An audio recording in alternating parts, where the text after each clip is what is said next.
It's recognized. Mr. Speaker, let me just start by thanking the gentlelady from North Carolina, Virginia Foxx. She is very engaged on this issue, and also my ranking member on the Foreign Affairs Committee is as well, Eliot Engel. And they introduced this bill together. And for the last 33 years, the Department of State Rewards Program has authorized the Secretary of State to offer rewards for the arrest or the conviction of certain dangerous individuals. So originally drafted to be used against international terrorists, this successful program has been expanded over the years to include the use against others who threaten our safety and our security. So this now includes drug traffickers, war criminals, perpetrators of genocide. Some of those efforts I had authored years ago. But in 2012, we expanded it further to transnational organized crime. And at that time, my subcommittee held a hearing where the State Department testified that one captured target, a narco-terrorist, told DEA agents that he could no longer trust anyone in his organization after a reward was offered on his head. What he said was, "I felt like a hunted man." Exactly. Exactly. That is the rationale behind that program. And that is why we expanded it then with my legislation, and why we expand it today with the legislation of Virginia Foxx and Eliot Engel. Because our goal here is to turn the table on these dangerous criminals and help ensure that they have no safe haven from justice. And the bill before us today clarifies these authorities. The current statute authorized rewards for the arrest or conviction of foreign nationals for war crimes, crimes against humanity, and genocide, and many people often think of those things in connection with international tribunals. But the U.S. also has domestic statutes on the books that criminalize war crimes, criminalize genocide. And this bill makes clear that the State Department rewards can be used in connection with the prosecution of foreign nationals in U.S. courts for those crimes as well, to make sure that inducement is there. Tragically, these authorities continue to be necessary. We know, continue to be important. So we live in a world where crimes against humanity are perpetrated, and we have seen 2 declared genocides in as many decades. One, Darfur in 2004. I remember seeing firsthand a young boy who had had his hand amputated by the Janjaweed, and by ISIS in 2016. And any of us can pick up our iPhone and see the results of that kind of terror. And we also see tragic ethnic cleansing against the Rohingya right now in Burma. So I again want to thank Congresswoman Foxx and Mr. Engel for their work on this bill.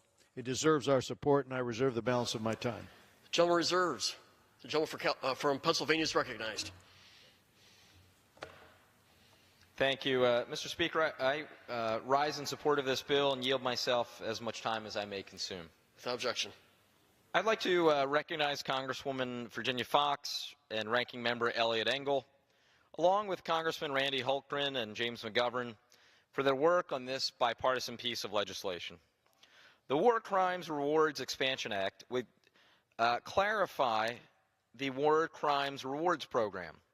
This program is an important tool for bringing to justice the perpetrators of war crimes, crimes against humanity, and genocide. Under current law, the United States uses the program to pay rewards for the arrest or conviction of foreign nationals who commit some of the most heinous acts. In the past, bounties have helped find fugitives from the former Yugoslavia to Rwanda. The statute providing authorization for this program specifies that rewards can be paid to individuals who furnish information leading to the arrests or convictions for war crimes, crimes against humanity, or genocide, as those terms are defined under the statutes of international tribunals. H.R. 3851 clarifies that the Secretary of State can also choose to pay rewards for arrests and convictions that take place under the laws of the United States, as well as other individual countries. Under certain circumstances, prosecutions will have the greatest impact when they take place in domestic courts within the societies in which those crimes occurred. Doing so can help ensure the parties understand the law, witnesses have access to the trials, and public awareness is maximized. The clarification provided in this bill will help build on the program's success, providing the State Department with clear authority to use rewards for a wide range of prosecutions when appropriate. So I urge my colleagues to support this important piece of bipartisan legislation, and I reserve the balance of my time. The gentleman reserves. The gentleman for California is recognized. Mr. Speaker, I yield such time as she may consume to the gentlelady from North Carolina, Ms. Virginia Foxx, Chairwoman of the House Committee on Education and the Workforce, and she is the author of this bill. The gentlelady from North Carolina is recognized.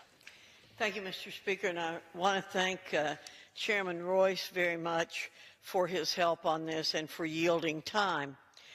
I am here to speak in support of the War Crimes Rewards Expansion Act, introduced by my good friend Eliot Engel and me, and another excellent example today of bipartisanship here in the House.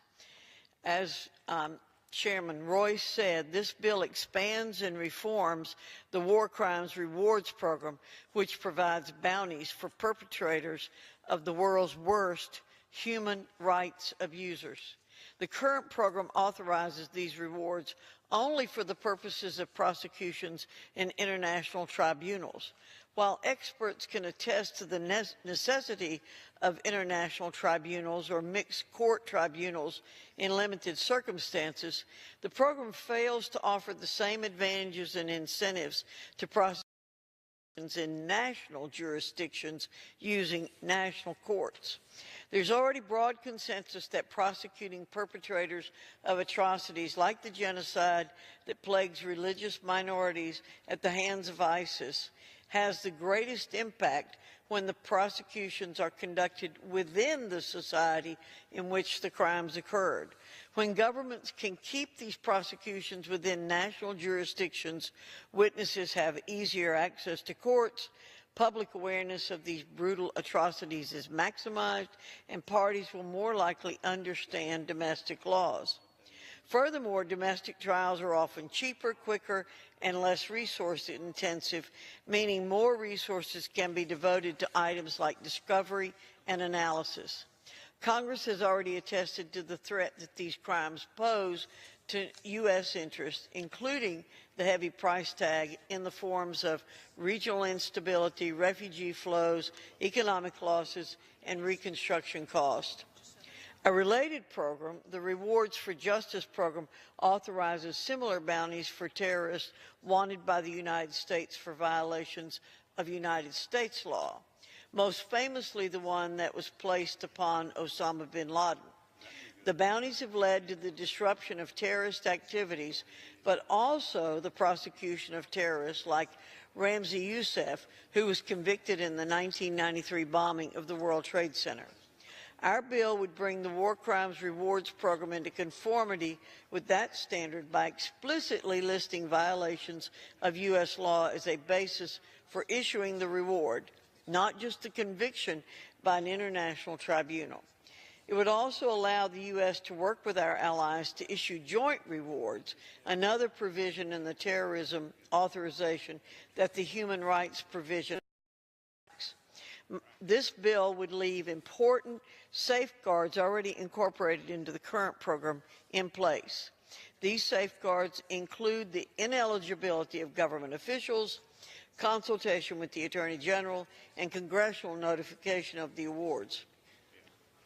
Finally, Mr. Speaker, national governments are sovereign, and the U.S. government shouldn't be neglecting their proper role by offering this tool solely to tribunals. Currently, there are efforts to encourage the prosecution of ISIS perpetrators of rape and genocides against Yazidis in national courts using domestic laws that provide for such prosecutions. This bill would make it clear that the U.S. government should also be encouraging such efforts. The genocide by ISIS fighters in the Middle East will be opposed by the United States. It is my hope that the passage of this bill will send the signal that these brutal atrocities and the cowards that perpetuate them will be hunted down and punished with all means possible. I thank my good friend and ranking member of the Foreign Affairs Committee, Eliot Engel, for his role as the lead Democrat co-sponsor of this bipartisan legislation. And again, I'd like to thank Chairman Royce for bringing this to the floor. And lastly, I'd like to thank the committee staff for their thoughtful contributions and assistance, and I yield back the balance of my time. The gentlelady yields as the gentleman for California Reserve. The gentleman from Pennsylvania is recognized. Mr. Speaker, I reserve. The gentleman reserves. The gentleman for California is recognized. No further speakers on our side. The gentleman Mr. Speaker, reserves. I'll The continue to reserve. gentleman from Pennsylvania is recognized. Thank you, Mr. Speaker. You keep wanting to make me from California, and I don't know. That's fine, especially with these winters. But I'm proud to be from Pennsylvania. Mr. Speaker, I will yield myself as much time as I may consume for the purpose of closing. I want to thank again Congresswoman Fox, as well as Ranking Member Engel, for their legislation, as well as the other legislators who worked on it. This bill will help ensure that the War Crimes Rewards Program can be used to the greatest possible effect, bringing the perpetrators of war crimes, crimes against humanity, and genocide to justice. It will give the State Department clear authority to use rewards for perpetrators who are brought to justice under international tribunals in domestic courts. America must stand against human rights abusers and war criminals abroad, and this bill helps advance that goal. I urge my colleagues to support the bill, and I yield back the balance of my time. The gentleman from Pennsylvania yields. I recognize the gentleman from California. Will I yield myself such time as I may consume? Gentleman's recognized. Mr. Speaker, when we consider the human cost in terms of those who commit war crimes or crimes against humanity, and I am reflecting on some of the victims of Charles Taylor's activities in Liberia and in Sierra Leone. We saw young children who had had limbs amputated at the hands of the Revolutionary United Front, supported by Charles Taylor. We have met with children whose parents have been murdered by the perpetrators of violence who believed that they were beyond justice. And the concept behind having the Department of State Rewards program serves such an important purpose when we consider that it has helped bring to the bar of justice around this planet those who have been involved in war crimes. It has turned the table on dangerous foreign terrorists and criminals, and this bill of Virginia Fox's and Eliot Engel's continues to expand that very effort to help ensure that they face justice, but just as importantly to send that message that others in the future who contemplate behaving like a Charles Taylor or committing this kind of mayhem will also face the bar of justice, and encouraging those who are working with them to turn them over in order to get that reward and leave them in a state of perpetual anxiety where they know that at any time anyone in their organization could turn them over to international justice. So this bill helps advance that effort. So again, I thank the gentlelady from North Carolina, Virginia Fox, and my good friend from New York as well, Mr. Eliot Engel, for sponsoring this bill to make clear that this important authority includes justice, meted out by U.S. courts under U.S. law. This makes it clear that the international provisions that we seek to expand include the actions taken here in the United States, and I congratulate them for bringing this bill forward, and I yield back the balance of my time. The gentleman yields. The question is, will the House suspend the rules and pass the bill H.R. 3851 as amended? Those in favor say aye. Those opposed, no. In the opinion of the chair, 2/3 being in the affirmative, I object to the vote on the ground that a quorum is not present, Mr. Speaker, and I make a point of order that a quorum is not present. pursuant to Clause 8 of Rule 20, further proceedings on this motion will be postponed.